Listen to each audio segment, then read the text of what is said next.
Super এইটের প্রথম ম্যাচেই বিশ্ব চ্যাম্পিয়নদের পদস্খলন। দক্ষিণ আফ্রিকার বিরুদ্ধে ৭৬ রানে সূর্যকুমার যাদবদের হার এবারের টি-20 বিশ্বকাপে ভারতের সেমিফাইনালে ওঠা অনেকটাই কঠিন করে দিয়েছে।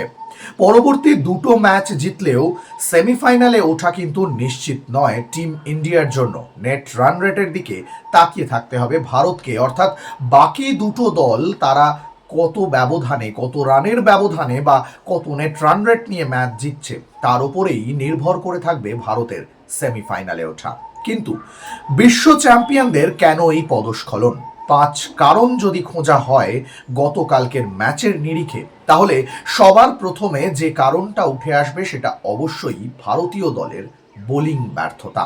তবে গতকালকের ম্যাচে প্রোটিয়াদের বিরুদ্ধে ভারতীয় দলের পেস বোলিং অ্যাটাক কিন্তু যথেষ্ট শক্তিশালী ছিল, যেখানে অর্শদীপ সিং এবং জশপ্রীত বুমরা দুজনে মিলে কিন্তু 5টি উইকেট তুলে নিয়েছিলেন। এই দুই বোলারের ওপর যথেষ্ট ভরসা করে থাকে ভারতীয় থিঙ্ক ট্যাঙ্ক, এবং তারা কিন্তু সেই ভরসার জায়গাটা অবশ্যই রাখতে পেরেছিলেন ম্যাচে। তার কারণ তারা দুজনে মিলে 5 উইকেট তুলে নিয়েছে। কিন্তু ভারতের মতো দেশে যেখানে স্পিন বল অত্যন্ত গুরুত্বপূর্ণ হয়ে ওঠে, এবং আমরা প্রথম থেকেই দেখেছি যে চলতি টি-20 বিশ্বকাপে কিন্তু স্পিন বোলিংটা যে কোনো দলের কাছে একটা অস্ত্র হয়ে উঠেছে, এবং স্পিন বোলিংই কিন্তু মূল অস্ত্র বলা যেতে পারে। সেই জায়গায় আহমেদাবাদের মতো পিচ, যেখানে সবসময় স্পিন একটা বড় ভূমিকা পালন করে, সেখানে গতকাল দক্ষিণ আফ্রিকার বিরুদ্ধে ভারতীয় স্পিন বোলিং অ্যাটাক কিন্তু একেবারে নিষ্প্রভ ছিল।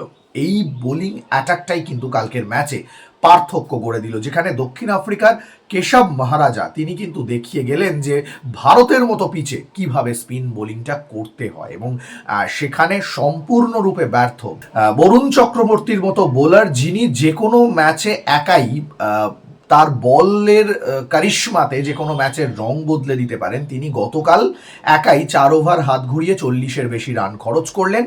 উইকেট নিলেন ঠিকই একটি, কিন্তু যে সময় তিনি ডেভিড মিলারকে আউট করলেন ততক্ষণে ডেভিড মিলার নিজের কাজটা সেরে ফেলেছেন। অন্যদিকে যদি আমরা বাকি স্পিনারদের দিকে তাকাই, তাহলে সেটা আরও করুণ অবস্থা, যেখানে শিবম দুবের মতো বোলারকে ব্যবহার করতে হলো পার্ট টাইম বোলার হিসেবে। তিনি 2 ওভারে 32 রান দিলেন।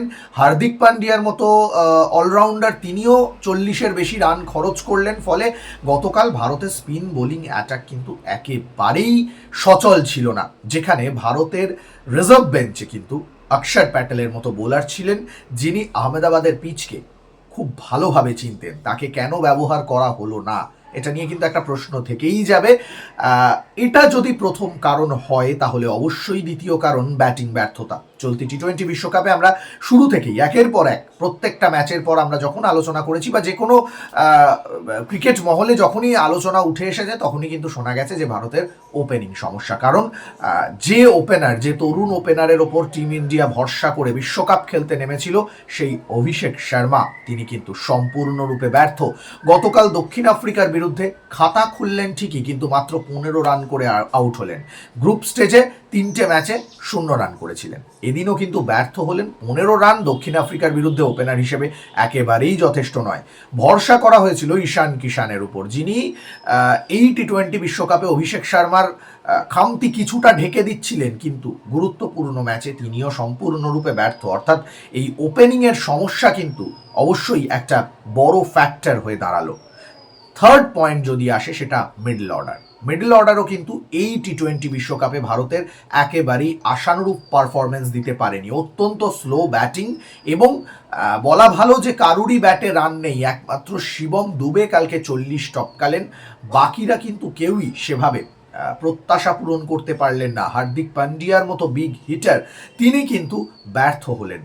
অনেকটাই দোষ চাপানো হচ্ছে রিঙ্কু সিং এর ওপর, কিন্তু একাকি রিঙ্কু সিং দায়ী? যদি গত 4টি ম্যাচ অর্থাৎ গ্রুপ স্টেজের ম্যাচগুলো দেখা হয়, সেখানে কতটুকু সময়ে ব্যাটিং করতে পেরেছেন রিঙ্কু সিং? কোনো ম্যাচে 2টি বল, কোনো ম্যাচে 4টি, বা কোনো ম্যাচে খুব বেশি হলে 1 ওভার। অর্থাৎ সেভাবে গেম টাইম পাননি রিঙ্কু সিং। এমন একটা গুরুত্বপূর্ণ ম্যাচে যদি তার কাঁধে বন্দুক রেখে ভারতীয় দল নিস্তার পেতে চায়, সেটা সত্যিই অন্যায় হবে। তবে ভারতীয় টিমের মিডল অর্ডার কিন্তু একেবারেই আশানুরূপ পারফরমেন্স দিতে পারেনি, এবং সেটা এই ধরনের গুরুত্বপূর্ণ ম্যাচে ক্রুশিয়াল হয়ে দাঁড়ায়। চতুর্থ পয়েন্ট যদি আলাদা করে বিশ্লেষণ করা হয় প্রথম 3টে পয়েন্টের পর, তাহলে অবশ্যই পরিকল্পনাহীন পারফরমেন্স।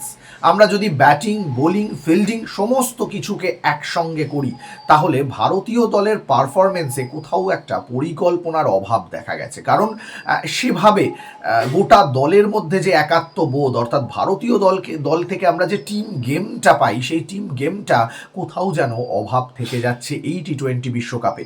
এবং পাশাপাশি আরও একটা বিষয় যদি দেখা হয়, সেটা হচ্ছে কোথাও কি আত্মতুষ্টিতে ভুগছিল ভারতীয় দল। কারণ গ্রুপ স্টেজে 4টি ম্যাচে 4টেই জিতেছিলেন সূর্যকুমার যাদবরা, কিন্তু কাদের বিরুদ্ধে জিতেছিলেন? যেখানে শক্তিশালী দল বলতে শুধুমাত্র পাকিস্তান, কিন্তু পাকিস্তানও কিন্তু লড়াই করতে পারেনি ভারতের বিরুদ্ধে।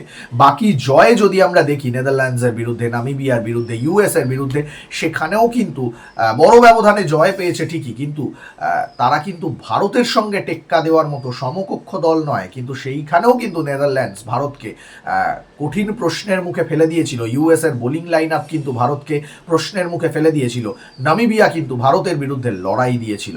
এই জয়গুলোই কি ভারতকে আত্মতুষ্টিতে ভোগালো, আর সেই আত্মতুষ্টিতে ভোগার ফলেই কি সুপার 8-এর প্রথম ম্যাচে পদস্খলন বিশ্ব চ্যাম্পিয়নদের? ডিফেন্ডিং চ্যাম্পিয়ন হিসেবে মাঠে নেমেছিল ভারত। এখন সেমিফাইনালে যাওয়াটা অত্যন্ত কঠিন। পরের দুটো ম্যাচ জিততে তো হবেই, তারপরেও তাকিয়ে থাকতে হবে বাকি দলের দিকে। এখন দেখার শেষ পর্যন্ত চলতি টি-20 বিশ্বকাপের শেষ 4-এ জায়গা করে নিতে পারে কিনা টিম ইন্ডিয়া। সৌরভ মুখার্জি, রে স্পোর্টস।